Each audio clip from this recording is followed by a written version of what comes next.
자, 시편 57편 같이 또 읽어보시죠.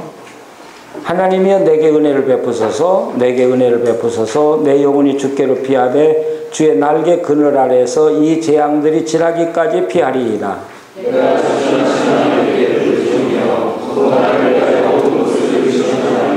그가 하늘에서 보내사 나를 삼키려는 자의 비행에서 나를 구원하실지라. 하나님이 그의 인자와 진리를 보내시리로다.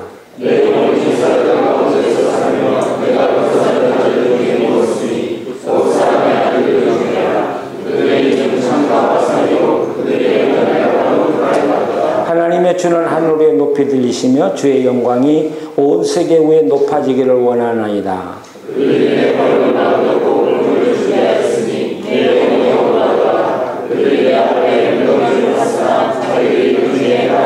하나님은 내 마음이 확정되었고 내 마음이 확정되었으니 내가 노래하고 내가 찬송하리이다.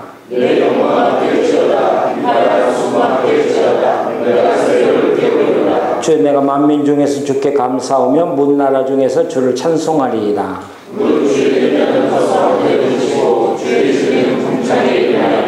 예, 같이요. 하나님이여 주는 하늘에 높이 들리시며 주의 영광이 온 세계 위에 높아지기를 원하나이다. 아멘. 예.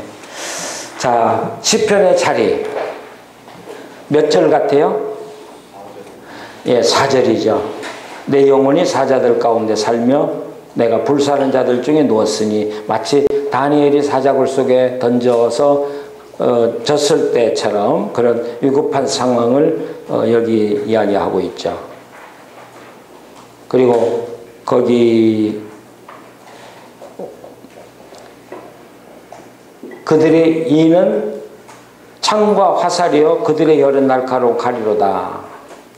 이렇게 보면 이 시인은 지금 고통을 당하고 있는데 모르겠어요. 어떤 사람들의 입줄에서 지금 죽어가는, 예. 그 뭐라고 할까? 그 요즘 말하면 그 왕따. 요즘 말하면 누가 나에 대해서 뭐 페이스북이라든지 악플을 달았단 말이야.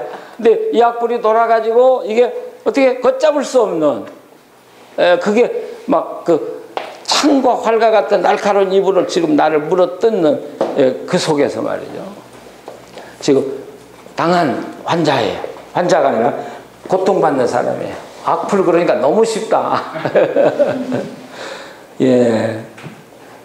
자, 그 속에서 어떻게 이걸 해결해 나갈 수 있을까? 뭐 우리 목사님들은 항상 악플에 시달릴 수 있는, 악플에 노출되어 있는 사람들이 우리 목사들이에요. 앞으로 참 큰일 났어요. 이대로 사회 풍조가 흘러간다면 우리 목사님들 뭐 번쩍하면 악플로 시달릴 수 있는 그런 위기에 우리가 노출되어 있는 게 우리 목사들이죠. 그래서 우리 큰 교회 목사님들이 참 조심해야 됩니다. 행복하긴 한데 조심은 정말 해야 될 것 같아요. 그만큼 눈이 많으니까.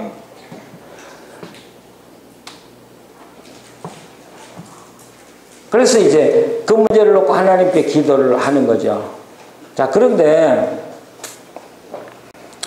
6절에 보면 그들이 내 걸음을 막으려고 그물을 준비하였으니 내 영혼이 억울하도다. 그들이 내 앞에 웅덩이를 팠으나 자기들이 그 중에 빠졌도다.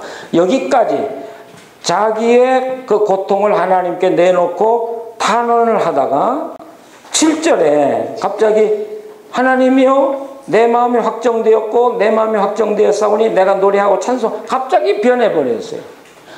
어떻게 이렇게 변할 수 있을까? 뭐 내가 지금 뭐 이 악플에 시달려서 죽게 됐습니다 하는 이야기를 쭉 하다가 갑자기 나는 확정하고 확정되었으니 이렇게 나가거든요. 뭐가 달라져요? 응? 그들이 웅덩이에 빠졌으니까 내가 살았다. 예.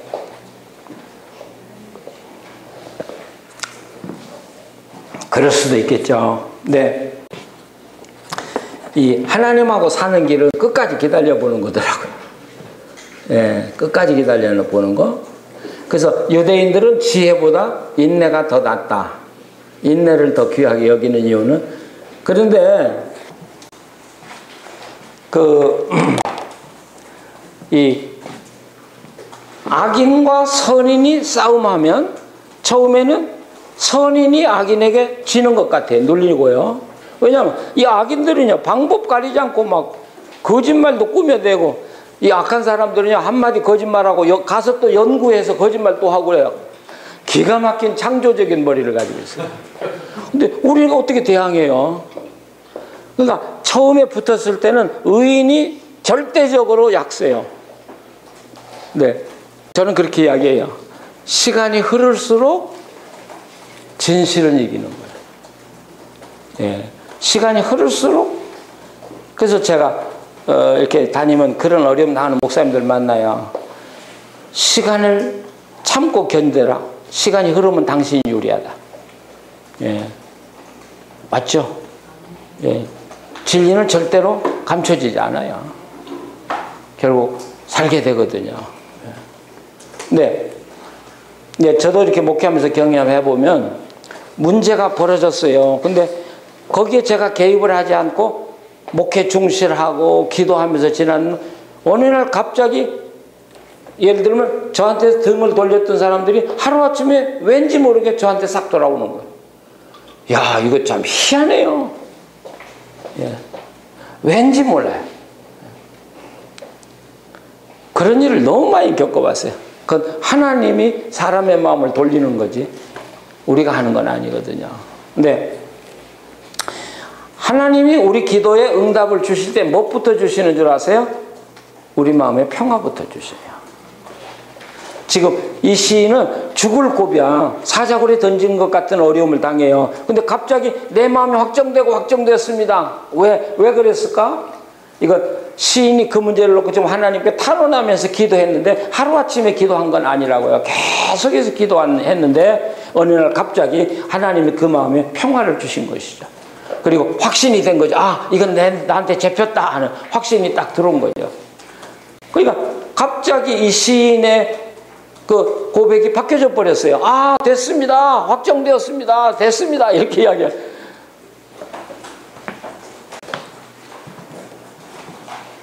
그러면서 내 영광아 깰지어다, 비파야 수고마 깰지어다, 내가 새벽을 깨우리로다. 근데 여기서 새벽을 깨우리로다 그런 말이 아니고 새벽아 일어나라 그런 말이거든요. 새벽아 일어나라. 자기가 일어나야지 왜 새벽부터 새벽 보고 일어나라 그래요? 제가 귀천 이야기 첫 시간에 했지만 이슬을 이야기하는데 이 이슬은 보통 햇빛이 나면 없어지는 게 이슬인데 이건 새벽 햇빛도 안 나오는데 없어지는 이슬이야. 그러니까 인생의 인생의 무쌍함을 표현하는데 성경은 아침 이슬 같다 그런데 이 사람은 한술 더 떠. 새벽에 무너지는 이슬이야. 그게 인간이다 이런 표현을 쓰잖아요. 왜 새벽을 깨워요? 새벽 보고 왜 일어나라는 거예요? 자기가 깨야지. 예, 이런 것들이 재밌는 표현이잖아요. 왜 새벽을 깨워요? 시간이 없어 지금. 급해. 시간이 급해. 예, 하나님을 찬양해야 되겠는데 시간이 모자라. 그러니까 너 새벽 일찍 끝나서 깨어나서 일찍부터 빨리빨리 하나님을 찬양해야 되고 또 자기 혼자 찬양하긴 너무 아까워. 그러니까 비파도 깨고 수금도 깨고 악기는 다 깨워. 기타도 깨워지고 다 일어나라는 거예요. 다 일어나서 하나님을 찬양하라는 것이죠.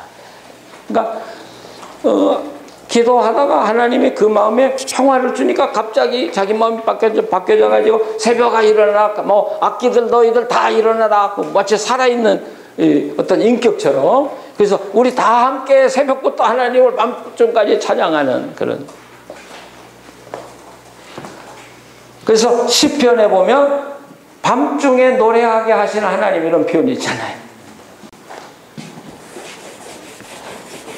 밤중은 무슨 시간이에요? 잠자는 시간이에요. 예, 조용해야 되는 시간이에요. 동시에 시편에서 나오는 밤중은 가장 고통스러운 극치를 이야기하죠. 그런데 하나님은 고통의 극치 가운데서 우리를 찬송하게 하시는 분이다, 이런 뜻이죠.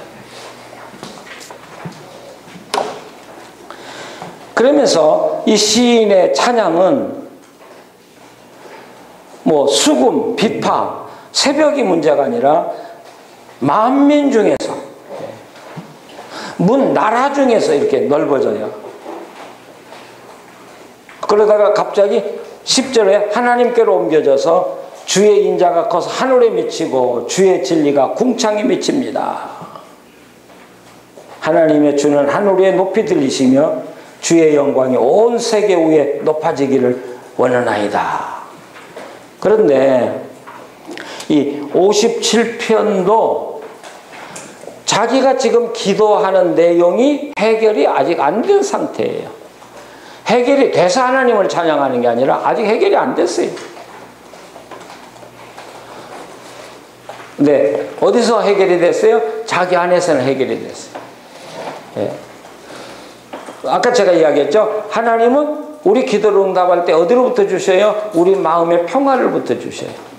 그러니까 나한테 먼저 해결을 받아야 돼. 내 안에서 해결이 되고 그 다음에 내 주변의 문제가 해결이 되는, 하나님은 이렇게 해결해 나가는 것이죠. 병자를 고치실 때 하나님이 너에게 평안이 있을지어다. 그리고 내 병이 나았다. 이렇게 그 사람에게 먼저 평화를 주시고 믿음의 확신을 주시고 그 다음에 낫게 해주시고, 항상 하나님은 내 마음에. 목회할 때도 목사의 마음이 편안하면 아무리 어려운 일을 당해도 그 교회는 평안해요. 예, 이 교인들은 영적으로 다 통하는가 봐. 우리 목사가 지금 불안하다 그러면 교인들 가슴에 다 불안이 이렇게 퍼지는가 봐. 근데 아무리 어려워도 목사 마음이 평안하면 교인들 마음에 평안이 쫙 도는 것 같아요. 그래서 제가 빈내리 이야기에도 썼지만, 빈내리 불났을 때 뭐 다 홀랑 다 태우고, 그때 저는 한국에 나오려고 준비하고 있었거든요. 이제 한국 교회에서 오라고 그래가지고. 근데 불이 막 타는데 보면서, 아, 하나님이 너 한국 못 나간다 그러시는 것 같아서 이제 한국 나가를 포기하고, 아, 잠잘라는데 억울해요. 하나님, 그래도 내가 하나님 앞에 충성한다고 하고 산다고 살았는데 겨우 목회할 만큼 준비해놨는데 불태가지고 홀랑 타버리고 나는 어떻게 합니까? 뭐 하나님, 이게 나를 대접하는 길입니까? 막 하고 그랬다. 근데 그러다가 그 23편에서 했던 것처럼, 아, 그게 아니고 나를 지금까지 길러오신 하나님을 쭉 생각을 하기 시작했는데, 그러다가 보니까 마음의 평화가 오기 시작해요. 그래서 밤새껏 하나님을 찬양하면서 잠자다가 꿈 깨다가 이렇게 하나님 찬양하면서 그리고 깨어났거든요. 그리고 불난주일 다음날 설교를, 아주 희망적이고 기쁜 설교를 준비를 딱 했는데 가보니까 교인들 마음이 다 환한 거예요. 묘하게. 불러놓고는 교인들이 너무 좋아하니까 FBI에서 거짓말 탐지기 한다고 소식이 딱 왔잖아요. 너희들은 보험금 달라고 불을 냈지. 예, 그러니까 목사 너부터 1번, 그 다음에 부목사들, 그 다음에 장로들, 그래서 통지가 딱 온 거예요. 근데 거짓말 탐지기 한다는 소식이 딱 오니까 가슴이 두근두근두근 하더라고요. 이상한 거예요. 목사 마음이 기쁘니까 교인들이 다 기쁜 거예요. 그러니까 달라스의 MBC TV가 그 녹화 기재 다 가지고 이제 그 아나운서가 온 거예요, 우리 교회에. 갑자기 전화, 내가 당신 교회 간다고 해서 오라고 그랬더니 제 방에다 카메라 설치 딱 하고 저하고 인터뷰를 하려고 하는 거예요. 인터뷰가 시작이 됐어요. 불나고 교인들의 상태는 어떠냐? 아, 우리 교인들 너무 기뻐한다. 불나고 그러면 교인 수가 저러니, 아니 교인 수가 증가했다. 그러니까 텔레비 딱 끄더니 녹화하다가, 아니 그러면 방송해봐도 소용이 없잖냐. 좀 교인도 줄고 교인들이 불행해졌다고 그래야 누가 구제금을 줄 텐데 당신같이 이야기하면 누가 도와주겠냐. 나 안 하겠다고 그러고 싸가지고 갚버렸어.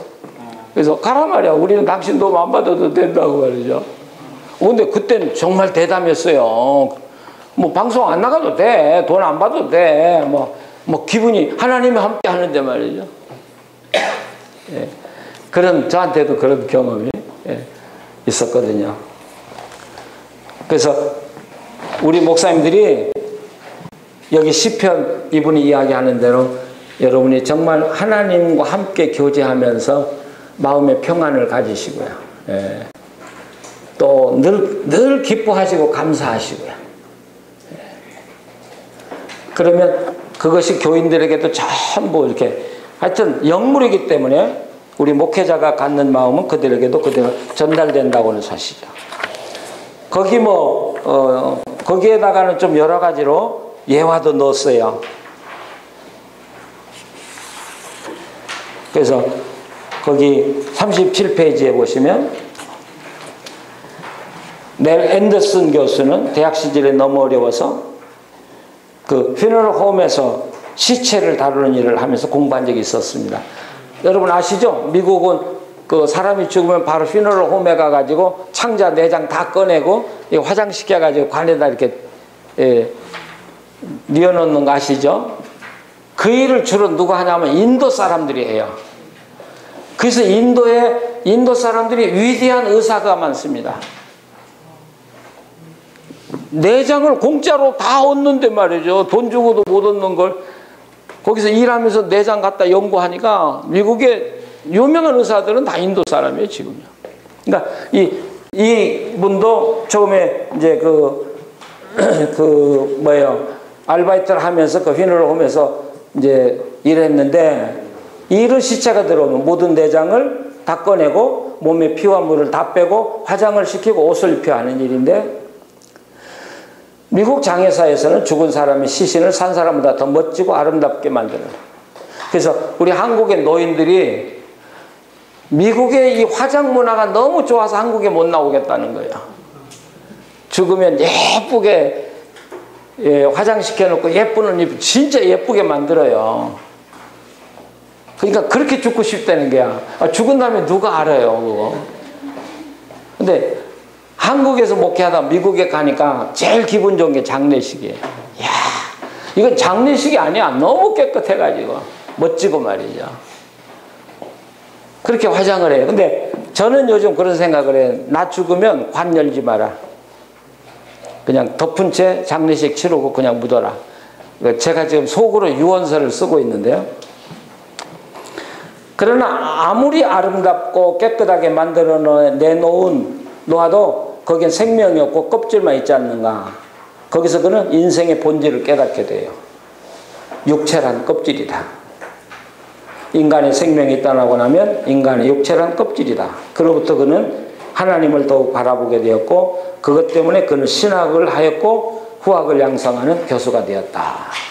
이제 그런 이야기죠. 자, 오늘 이 시편을 우리가 설교한다면 뭐 고통 중에 있는 교인들에게 위로할 수 있는 가장 좋은 본문이겠죠. 예, 아직 현실은 해결이 안 됐어요. 현실은 해결이 안 됐어요. 근데 하나님이 내 마음에 이미 해결해 주셨어요. 그 하나님이 내 마음에 해결해 주신 걸 안고 기뻐하면서 찬양하며 살아가면 그 문제가 해결이 되게 돼 있는 것이죠. 예. 그렇게 해결해요. 하나님은 그렇게 해결해 나가시더라. 그러니까 이미 아직 해결이 안 됐어요. 그러나 이분은 이미 해결됐다는 거예요. 하나님 안에서. 네. 그건 반드시 해결이 되거든요. 반드시 해결이 돼요. 그러니까 교인들을 보고 우리가 설교할 때 가장 고통이 뭐냐면 하나님 믿으면 해결된다고 그러는데 해결이 안 되고 있는 상태에 있는 사람들에게 내가 뭐라고 할 거냐는 것이죠, 우리가. 그렇죠? 저 고통당하는 사람 보고 하나님 믿으세요. 그러면 해결됩니다. 이게 힘이 없어. 근데 오늘 본문은 그런 상태에서 가장 좋은 본문이에요. 고통은 있어요. 그냥 살아있어요. 아픔도 있고 문제도 살아있어요. 아니, 그게 문제가 아니다. 그런데 여기서 우리가 한 가지 또 첨가해야 되는 것은 우리가 기도하고 우리 기분으로 대답하고 우리 기분으로 확신 갖고 낫고 해결됐다고 하는 경우가 참 많은데 아니 그건 잘못된 것 같아요. 제 경험으로 봐서는 반드시 하나님으로부터 오는 확신이 있어야 돼요. 예. 아 내가 기도했으니까 나았어. 이게 아니에요. 이게 아니에요. 내가 정말 하나님께 그 문제를 놓고 기도할 때 하나님이 주는 메시지가 반드시 있어요. 네. 환자가요 그냥 기도했으니까 나을 거다 절대 그렇지 않아요. 그 문제를 놓고 씨름하면 하나님이 내게 주신 음성이 있어요. 괜찮다. 내가 고쳐주마 그런다더니 아니면 하나님은 지금 내가 지금 아픕니다 하고 기도했는데 하나님 그 문제에 대한 대답을 안 하시고 너 나를 위해서 해야 될 일이 많아 이렇게 미래를 이야기해 주셔버려요. 그럼 미래를 이야기했으면 그 안에 있는 것들은 다 해결이 된 거예요. 그러니까 하나님의 이 말씀하시는 방법은 우리하고 전혀 다르더라고요. 뭔가 하여튼 하나님의 응답을 받으면 아 내가 나았구나. 예, 내가 나았구나 하고 확신해도 되고 그 믿음을 가지고 기뻐하고 살아가면 그건 반드시 낫게 돼 있는. 교인들에게 그 훈련을 시킬 필요가 있더라고요. 무조건 그냥 당신 혼자 기도하고 나았다고 하지 마라. 예, 반드시 하나님과 긴밀한 교제 속에서 하나님의 응답을 받아라. 예. 이건 제 삶에서 경험한 하고 그러니까 성경의 이야기를 나는 삶으로 옮겨보고 그리고 거기서 이루어지고 그래서 제가 전 시간에도 이야기했지만 제가 성경에 가지는 확신은 성경의 지식에서 나온 것만은 아니에요. 성경을 연구해서 얻은 지식과 내가 살아본 지식이 함께 만나서 얻어지는 거지. 예. 그러니까 우리 목사님들이 물론 내가 뭐 다는 아니에요. 그러나 우리 목사님들이 성경만 가지고 설교해가지고는 교인들을 절대로 움직이고 변화시킬 수 없어요. 이 포스트 모던 시대에는 교인들이 반드시 묻는 건 당신이 살아봤냐? 당신이 살아본 결과가 뭐냐를 묻는 거예요. 당신 설교 잘했어. 예, 이해가 돼? 재밌었어. 근데 당신 살아봤어? 이게 포스트 모던 사람들이 묻는 질문이에요. 그렇기 때문에 옛날 설교학에서는 당신의 이야기 하지 말라 배웠어요. 근데 현대 내러티브에는 당신의 이야기가 빠지면 설교가 아니에요. 내가 그걸 살아봤더니 이런 결과가 얻었다. 그럴 때 그 본문이 살아나는 것이죠. 그러니까 근데 본문보다 그 이야기가 더 강조가 되고 앞서면 안 되겠죠. 근데 중요한 건 본문이 살아나는 것이 중요한 거니까 내가 경험한 건 본문을 도와주는 것이지 내 이야기가 높아지면 안 돼요. 그런 의미에서 자기 이야기를 하지 말라고 했겠죠. 그러나 지금은 내 이야기가 필요해요. 그럴 때 사람들 가슴에 이렇게 부딪히는 저도 많이 아파봤고 우리 큰아들도 아파봤고 우리 큰아들이 그 방광암을 아팠어요. 그러니까 너무 공부만 하다 보니까 이 스트레스를 너무 받았던 것 같아요. 그래가지고 이제 소화가 안 되고 그러니까 병원에 가면 젊은이니까 콩팥만 이렇게 체크하고 건강하다 피곤하니까 좀 쉬어라 이렇게 말이야. 근데 이제 논문 쓰면서 이제 우리 집에 와 있었는데 한 번은 제 방에 이제 예배 끝나고 들어왔는데 걔 얼굴이 노란 거예요. 그래서 내가 네 얼굴이 왜 그러냐? 정상이 아니다.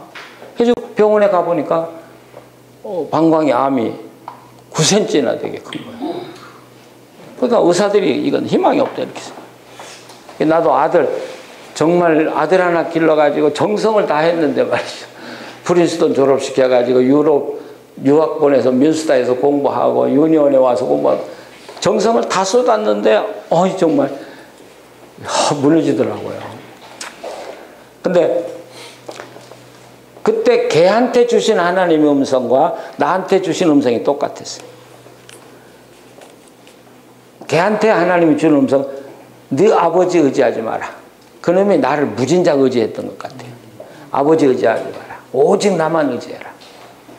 나한테도 이게 네 아들이 아니다. 네 아들이 아니다. 이건 내 아들이다.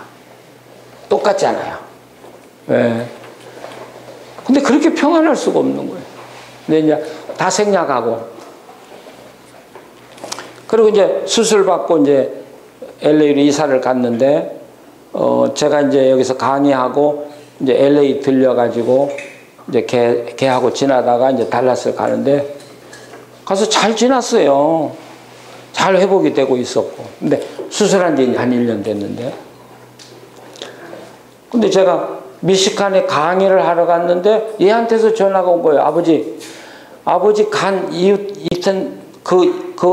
이튿날부터 제가 못 일어나요. 근데 이 방광은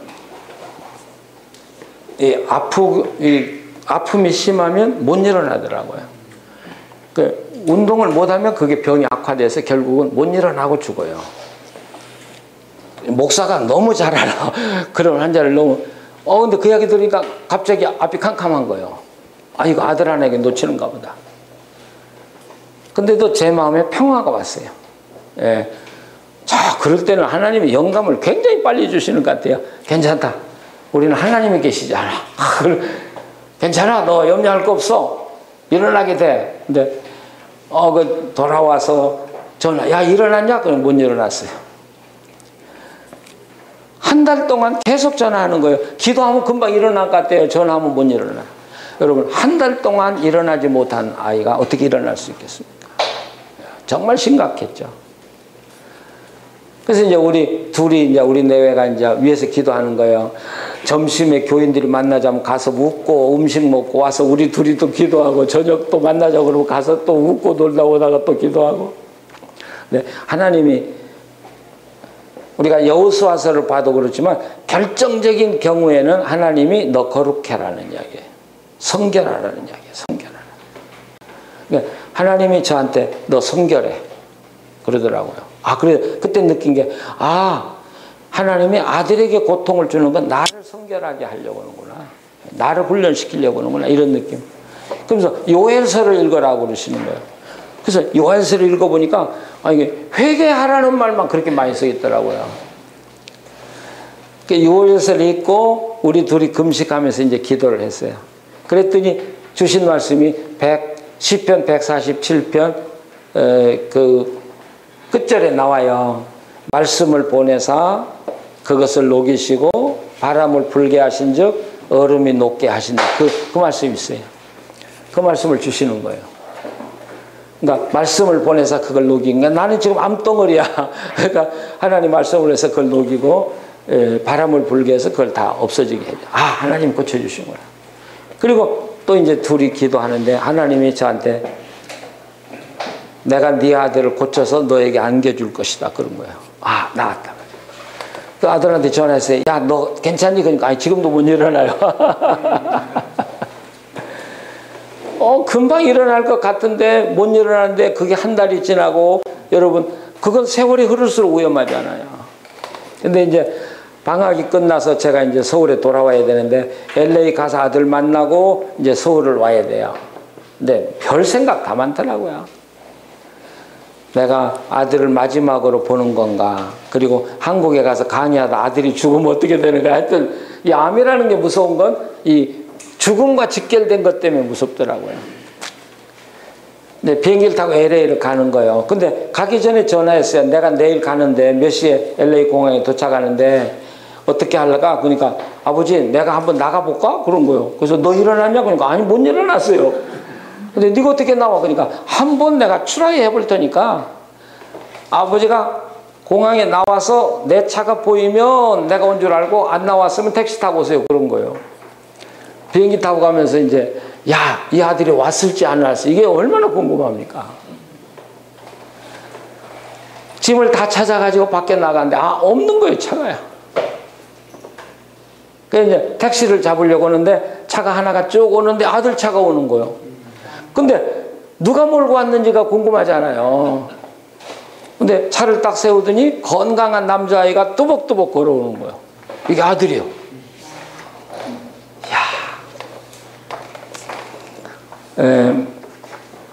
야, 그때 하나님이 네 아들을 고쳐 안겨준다고 할 때 그 아들을 탁 이렇게 안았을 때 그 감격.